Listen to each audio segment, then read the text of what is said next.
Hey everybody, this podcast is brought to you by Audible. If you want to grab a free audiobook and support the podcast at the same time, you can do that by going to audibletrial.com/Courtney Diamond. I'm currently re-listening to Jump by Steve Harvey, which is a book about making big decisions to move towards doing what you actually love. You know, jumping off cliffs, getting in there, living life, right? But no matter what you're looking to download, grab it for free by going to audibletrial.com/Courtney Diamond. And I'll put that link in the description for you guys. Now, for this podcast, I sat down to chat with a guy who works as a notary for escrow, but also dabbles in the acting and modeling game. We talk about fitness, auditions, and the San Diego to LA commute, among other things. So with that, I hope you enjoy this conversation I had with my friend Colton Reiswitz. So what's your normal day like? What were you saying you do? Ooh, I'm a notary for escrow. Notary for escrow. Mm-hmm. My parents are real estate agents. Oh, okay. So they're very familiar with it. Yeah. So it's cool because I can make my own hours. Dude, ideal, right? It's the best thing ever. I mean, yeah. I don't have to set my alarm unless I have an early morning appointment, obviously. So I try to avoid those if I can. Absolutely. But it's boring because it's paperwork. Right. Yeah, good and bad. Do you feel like you're more of like a creative type of person? Is it hard to be behind like a desk? Yeah, I can never do a regular 9 to 5. I would go crazy. I've always known that too. It's important to realize that about yourself as quickly as possible, I'd say. Seriously, no, I've always known that, even like, you know, from first job to now, from high school or whatnot. It's just that I can't be at the same place for freaking 8 to 10 hours a day. And you get up at like 6 o'clock, go to work by 8, get home by 5, watch TV, and go to sleep and do it all again the next day. It's like, I can't do that. I don't know how people do that. I mean, more power to them, I guess, but it can be hard. Yeah. It can be hard. And it's hard to transition your head out of like, you go to work for that amount of time. It's almost like when you get home, you have to detox out of that mindset a little bit. Exactly. And I think that's why people kind of dive into the TV and you just like zone out. And you just have to do this like exhale of getting yourself out of that space to do whatever else you want to do. Yeah. People that super, super love their jobs and it's exactly what they want to do with their lives perfectly and they like having an exact 9 to 5 schedule. Yeah, maybe it's great for them. They don't have to do that decompress. But I feel like a lot of people definitely do. Now, the last time we met, I think you were talking about preparing to do this modeling thing. I was doing more acting back then. Oh, were you going back and forth from LA a lot? Yes, I was for auditions. Yeah. But modeling's fairly new to me. I've been doing it for about a year now, and it's already picking up a lot of steam, which is nice. Apparently, I'm already on like 4 romance novels. How does that work? Explain this whole business to me. Do you go and you just do a photo shoot, and then somebody picks up these photos and uses it for a romance novel? Or in the short answer, yes. But the agency I'm with, Zinc Model Management, they have a lot of contacts with authors. So basically, when I go see them, when we do photo shoots, they take a bunch of pictures of me, in all different poses and whatnot. And then their authors that they know, they go through their files, I guess, and try to figure out what looks they like for different models. The authors can buy the photos, and then that's how I get paid. Gotcha. Through that agency. Very nice. So how was the acting going back and forth? Doing the San Diego to LA journeys. I hate driving to LA. Who doesn't? It's funny, when I first started doing it, I'm like, yeah, going to LA, got an audition. And then like the 4th time, I'm like, damn, going to LA, got an audition. Shit, I don't want to go. Yeah. It depends the time you go, for sure. You got to get the right time. Yeah, I'm ready for them to build that that bullet train. Yeah. Seriously. Because I would have auditions at Friday at 5 o'clock in LA. I'm like, are you serious? No, it's gross. You have to go really early then to try to skip. Because I'd rather get up there really early. Not really early, but earlier than I need to be there if I can make it a 2-hour and 15-minute drive. Yeah. Rather than one time it took 5 hours for me to get from San Diego to LA. Oh my God. It's the most disgusting thing I've ever experienced. I was like, how is this possible? How is this possible? When I drive back from LA, because I go to LA a lot, when I drive back from LA, I'm always driving back at like 1 o'clock in the morning. Oh, yeah. Because it only takes an hour and 40 minutes to get from like sunset to my front door. That's not bad at all. You know? Well, shit, totally, what do you do, completely 90? going the speed limit. Completely set There's no 65. there's like no one on the road though, which is really great. Yes. Just pumping coffee into my system at 1 o'clock in the morning. Yeah. No, I remember I was coming back from a gig I did. I was like 11:30 at night, and I got back in like an hour and a half. It was crazy. Oh, well, obviously I was speeding, but I felt like I was doing the speed limit. There's just nobody on the road.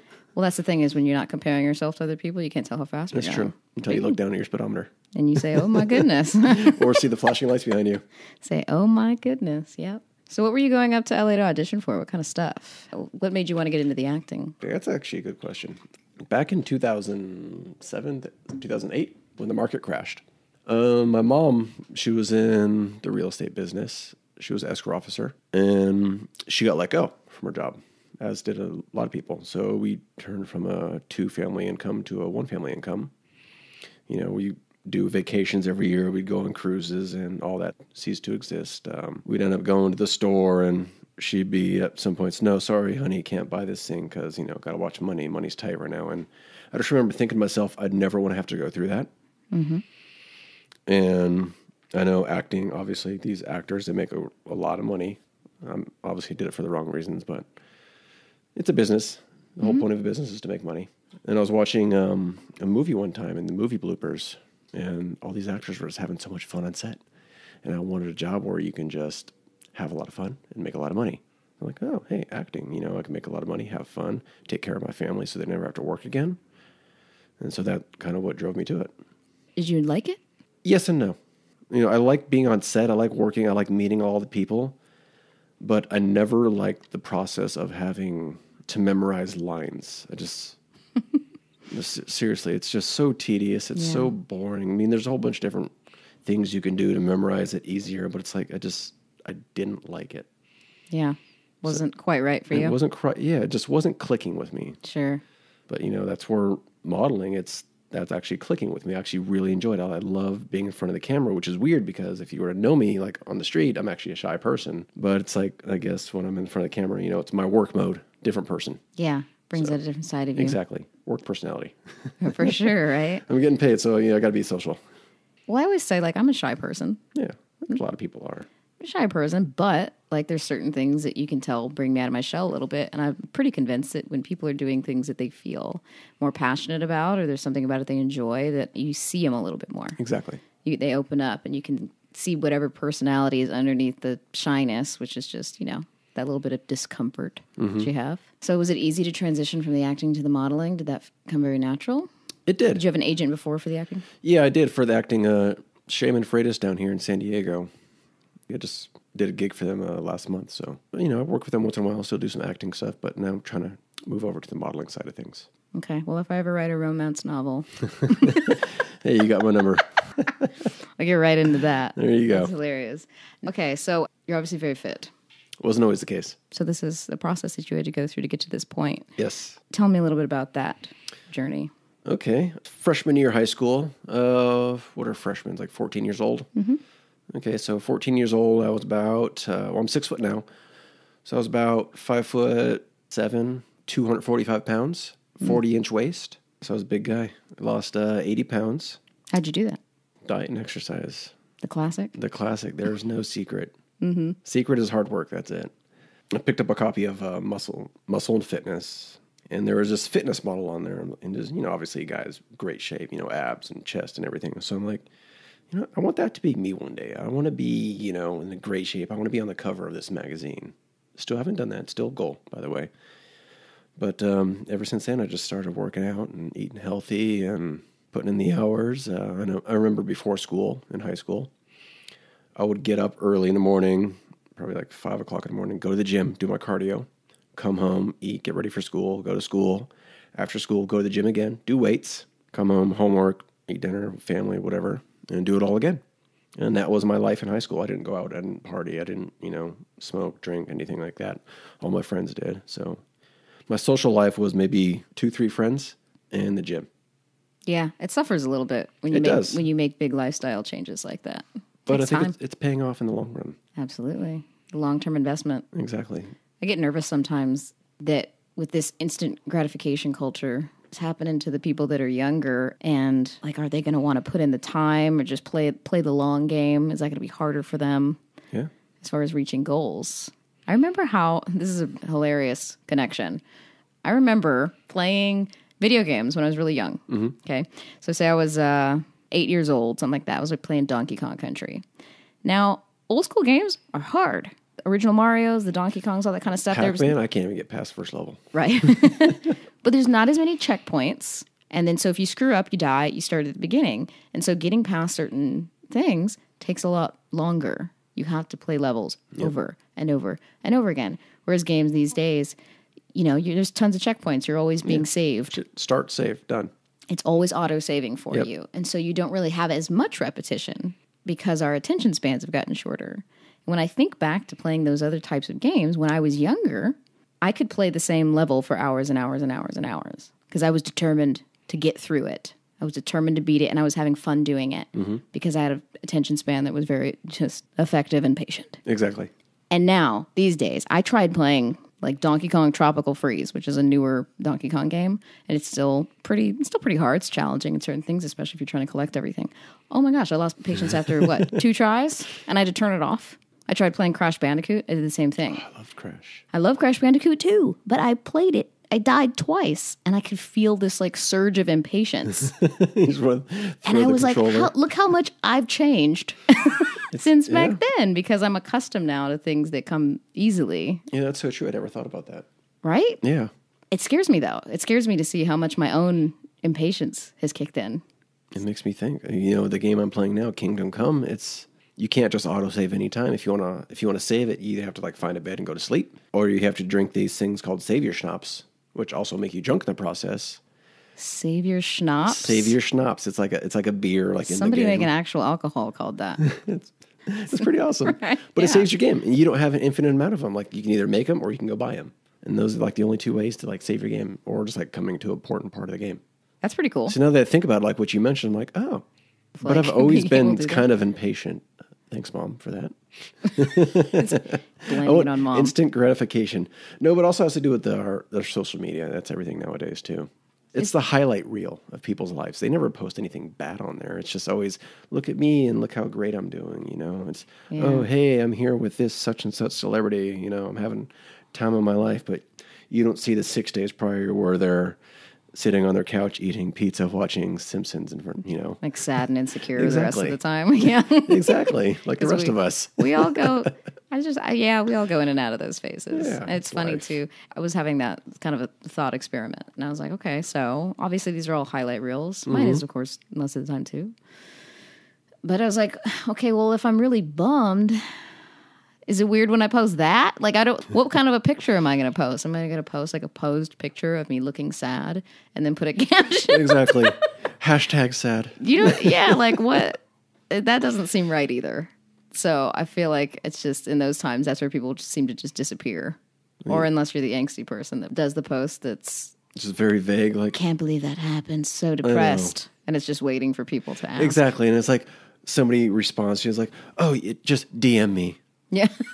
It's like, no, why don't you just tell us what you want? Or, I don't, those things I don't even respond to. I'm like, I'm not going to waste my time with this. I would hope if you are legitimately sad about something and depressed, you reach out to individuals. Exactly. You don't, to people that care about you, not to just the general internet world. Yes. Don't post your problems on social media, people. So your instigating moment for getting fit was just this magazine? Was there anything else? Yeah, I got tired of not getting the attention from girls.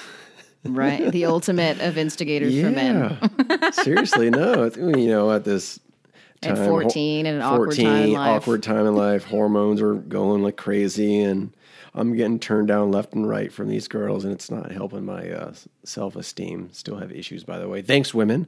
But you have issues now with women? Oh God, Stop. Yes, I do. I do. I swear. Well, that's this weird thing where people think that like. They look at a person that's attractive or fit, and they go, oh, well, their love life is perfect then. Which is not the case. Well, they've found exactly who they want. They have no issues in the dating realm. And it's not true. It's so not true. It's not true, right? My love life is non-existent. Yeah, it's hard. Are you online dating? No. Yeah, no. Once in a while I'll go, like, if I'm, like, really bored, I'm like, yeah, let me just scroll through Bumble, see what's here. I know. But I think a lot of their profiles are fake. Really? Because I'll match with some people, but they'll never reach out. And I'm like, do they not realize that the women need to make the first move on Bumble? So yeah. I'm just waiting, like, okay, so I'm tired of this. Do you know what the problem is, too? Is exactly what you said. people get bored and they start scrolling. And you scroll and you may match with a bunch of people and then just you forget about it. And so people don't even return to it to like actually reach out. Exactly. To somebody. And that's the problem. I think the dating apps could be effective if people like use them for the right reasons. Exactly. And had intent behind it. But we kind of use them very like, well, I'm bored. Let me just match with 15 people really quick and then never talk to anybody. And the flake culture. I'm waiting for my water to boil to make pasta. Let me just scroll through Bumble and... Sure. So you're not putting any real time into caring about the person that you're trying to match with. So, okay, so if you're not online dating, how do you find people now? I don't find people. Yeah. Oh, you're like me. Okay, great. I'm a hermit now. Yeah. I find people through work, I guess. If I find people at all, I don't know. Life's funny. I don't plan for anything anymore. It's just, if it's going to happen, it's going to happen in the most random spot ever, like at the grocery store or like going to get gas at the gas station. Just something completely weird. Yeah. Like this last person I was seeing, it just happened completely random. We were both out and about, and we were both in line to use the bathroom. I just started talking to her. I just felt the compelled need to talk to this woman next to me who I found very attractive. So I started it, and we dated for a few months. And it's just completely out of the blue. Wasn't planning on it that night. Yeah. I think that's how it's supposed to happen. That is how it's supposed to happen. I call that fate. It's supposed to happen that way. I prefer that way. It's better. It is. It's better because I've always said with the dating apps, it's like you look good in a profile and everybody can look good on paper and you'd be like, oh my God, we have so many things in common. And you get in person and you're just like, it's not an indicator there's going to be chemistry. Exactly. Because it's something different. So it's like if you're running to somebody in the line to the bathroom, but you could feel some sort of chemistry with them in some way that you felt the need to talk to them. It was weird. I felt the need to talk to this person, and I rarely feel that. So, it was like, it was like the inner voice, say hi, tell her she's pretty. And just, of course, this was after a few drinks. So I was like, that helps, yeah, right? Sure. I'll say whatever. The worst hangover the next day, though. Uh-oh. I don't get them very often anymore. I don't drink as often as anymore. I'm a regular drinker, but I'm not a drinker to excess. Okay. I'm like a person who'll come home from work, like I'll have a glass of wine, or I'll do, you do podcasts and we end up drinking whiskey. Hey, it's Friday. You know what I mean?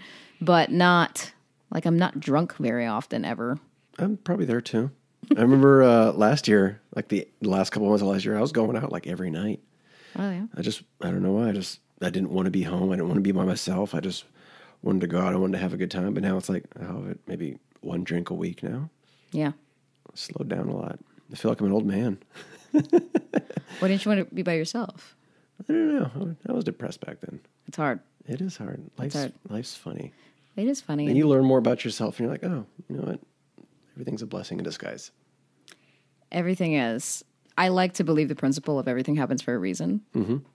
And people will dispute that with you, and they'll be like, no, life is chaos. And I'm like, okay, well, say it is. Say it is chaos, and say this is all just random nonsense happening. Here's what I know. If I choose to believe the mindset of everything happens for a reason, and I take life in a flow, right? Mm-hmm. And I just kind of accept everything as it happens, and things that I can't control. And I go, okay, that happens. It sucks. You go through it. What I do know is as time passes, if I look back at all of the events that happened and how I reacted to them and to the point I am now, somehow, even events that I considered negative led to better things. Yes. I'll agree to that. So in that sense, I can say everything happens for a reason, because even when something sucky happens, it's almost like, okay, well, that wasn't for me. Whatever that wasn't for me. I either learn from it, it changes my path a little bit, maybe it pushes me to do something else, maybe I learn something about myself, because I think part of tackling this life thing has to be just, how do we get to know ourselves? It's all life lessons. How do we get to know who we are? Yeah. In a real way, which is alone time is good for that.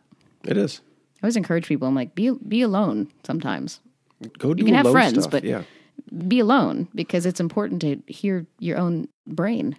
Seriously, go do stuff alone. So many people are afraid to do stuff alone by themselves. It's just like they think they're going to be judged. I'm like, nobody's looking at you.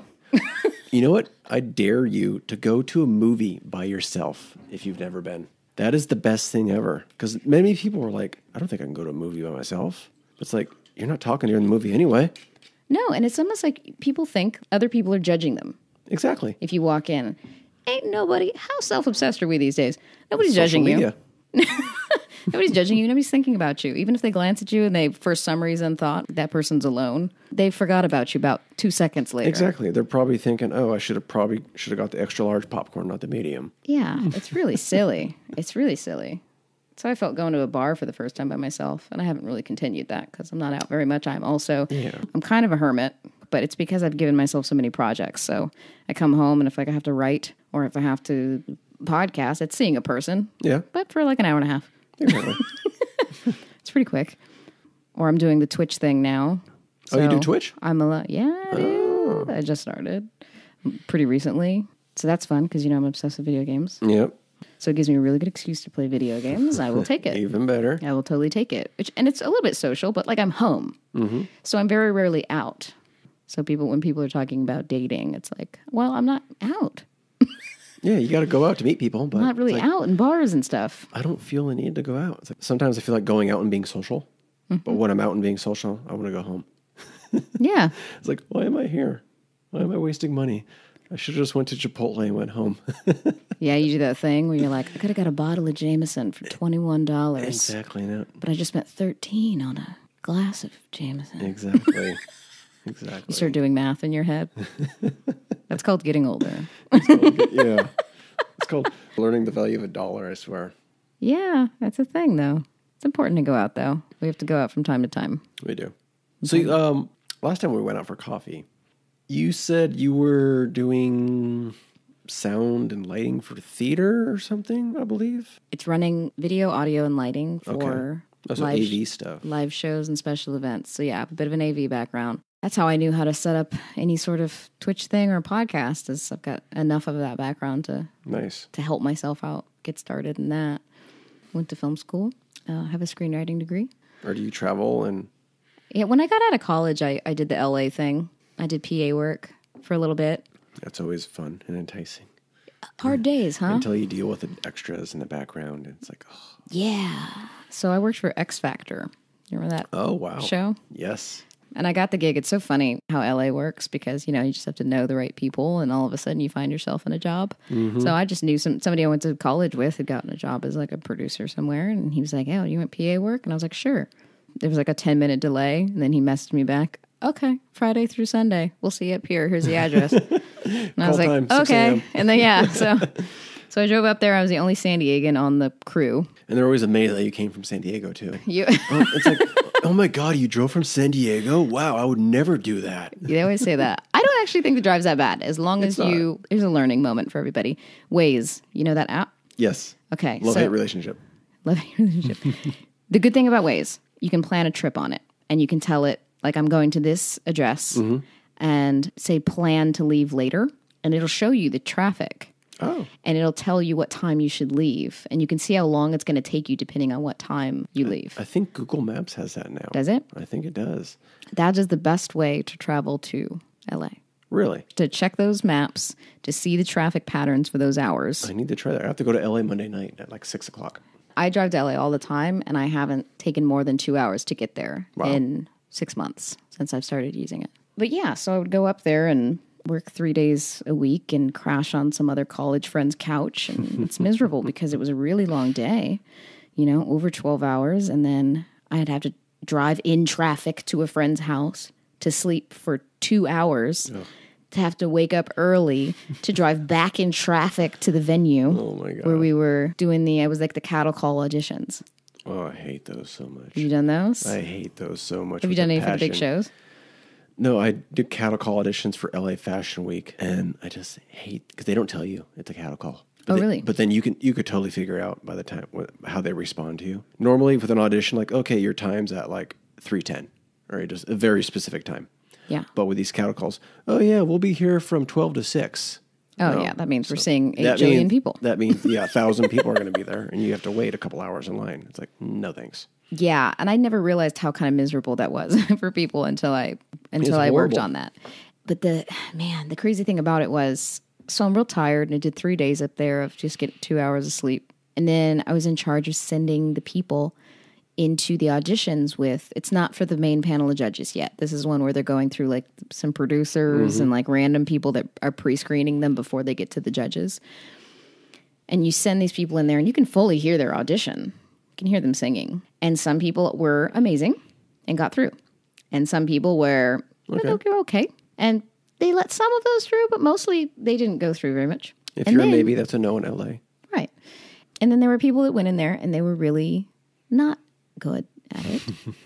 not singers. And I think some of them were joking, and I think some of them were just being there and trying to be awful so that they could get on the show. And then some of them were not good and probably didn't know it. And that was upsetting because those people went in there, and then you hear the judges being like, okay, we're sending you through. And then they come out of the curtain and they're elated. And I heard their audition, and I know it wasn't good. And they put them through. Why? Because that's how we get the first part of the show where some of those people are terrible in front of the judges. People love that. And it's funny when you watch it on TV, and it felt not funny being there and seeing how excited they were. Because you empathize. You know that they're being duped. Yeah. And you're sitting there like half smiling at them like congratulations. Like you don't know what to say. Yeah, it's like, congrats. I'm not going to get to know you because there's no point. So that part was a little bit uncomfortable. Auditions are weird, though. They are weird. Tell me the best audition you've ever gone on and the worst audition. It's funny with me. I have this running joke with my friends that every audition I go to, I always have to take my shirt off. It's a running joke because it's true. For acting? Yes, acting, modeling, you name it. Like, even if it's like acting and doesn't require like a shirtless scene, somehow my shirt always ends up coming off because they're like, oh, hey, take your shirt off and do it this way. And it's like, okay. And so they just are testing the waters? What is that? Probably. What's the reason? Probably what it is. Are they taking advantage of you? Well, I'm not part of I'm not part of the Me Too unit, the movement yet, so. Not yet. Not yet. A few more auditions. There was this one time, but I guess I'm being typecast, but it's better to be typecast than not cast. Okay, I guess that would be the theory, right? Yeah. So what is your fitness process now? What do you do? What is your workout? How did you learn what to do? I consider myself a nutrition and supplement nerd. It always fascinates me how you can change your body just by what you eat alone. So abs are made in the kitchen? Abs are made in the kitchen. It's 100% true. It's 80% diet, 20% work. Originally, I got all my information just from reading, kind of self-taught, really. The same with supplements. But I got into bodybuilding when I was younger. I wanted to be a bodybuilder. Not anymore. But that's still the same principle that I follow. So I'll do like a one body part a day and, eat high protein, and I'm eating more carbohydrates now, and I'm actually getting leaner, but it's more fiber carbs. So it's not just like sugar, candy, whatever. It's, stuff that's beneficial. I take psyllium husk every day. Mm-hmm. That's really good. That's soluble fiber right there. There are so many different methods. There really is. And it feels like people are trying to find the thing that is quick and easy. And how do I not work out? How do I not? I have the easiest method for you where you don't have to count calories, carbs, or anything like that. Go. If you can pronounce what's on the label, you can eat it. Yeah, that's a really good one. Real food. It's that simple, really. don't eat the processed crap there. Yeah, because your body's like, what's that? I don't know how to process it. What's this processed fake crap? Mm-hmm. Eat real food. Yeah, that's what I try to do most of the time now. It's good. It's interesting how you'll talk to people and they'll say, I can't do that. Like, I crave all this other food. I crave this and that. If you force yourself to eat the right things, just eat real food, you wouldn't crave it. Your body retrains itself to crave that stuff again. It's just that you have to be the one in charge of what you put in your mouth. It's funny. I crave oatmeal every day. And I'm not talking like, the sugar packet, cinnamon, apple oatmeal that takes like 30 seconds to microwave. Legit oatmeal where you got to add the water and cook it and add your own stuff. Like I'll add, I used to add honey to it, but now I'm adding stevia because, a little less sugar in it. And blueberries and some walnuts. The food thing scares me a little bit.